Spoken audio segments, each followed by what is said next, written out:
ఈరోజు అతి తక్కువ టైం అధికారంలో లేకపోయినా కూడా ఎన్నికలైన ప్రతి గ్రామం నుంచి కార్యకర్తల్లో ఎక్కడా కూడా నిర్లిప్తత లేకుండా జై జగన్ జగన్ జగన్ జగన్ జగన్ జగన్ అంటున్నా కదా అందరూ ఉన్నారు. ఈ రోజు వరకు ప్రతి నాయకుల యొక్క సపోర్ట్ వల్ల కాబట్టి గర్వంగా నిజమే ప్రజలకి ఏ కష్టం లేకుండా, ప్రజలకి ఏ ఇబ్బంది లేకుండా, కులం చూడకుండా, మతం చూడకుండా అట్టడుగు వర్గాలకి అర్హులైన వారందరికీ అందించిన ముఖ్యమంత్రిగా మరి ప్రజల కష్టం పడకుండా అన్నీ కూడా చూడటం జరిగింది. అయితే కార్యకర్తల్లో కొంచెం ఇబ్బంది వచ్చింది. సంస్థాగతంగా మమ్మల్ని కూడా ఇంకా పటిష్టంగా ముందుకు నడిపించాలి జగన్ గారు అనే కోరిక అందరిలో ఉండిపోయింది.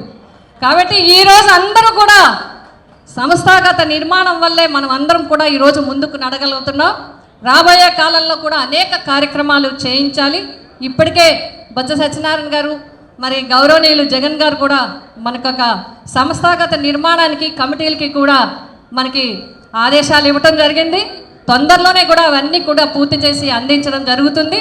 కాబట్టి ఇప్పుడెవరైతే కష్టపడుతున్నారో, ఇప్పుడెవరైతే జగన్ గారు వెన్నంటి ఉన్నారో, ఇప్పుడెవరైతే వైఎస్ఆర్సీపీ పార్టీ వెన్నంటి ఉన్నారో వారందరినీ కూడా భుజం తట్టి నడిపించే విధంగా బొత్స సత్యనారాయణ గారు మాకు పూర్తి సహకారాన్ని అందించాలని, ముఖ్యంగా పిఠాపురం నియోజకవర్గానికి ఈ సోదరికి మీ సంపూర్ణ మద్దతు ఉండాలని కోరుకుంటూ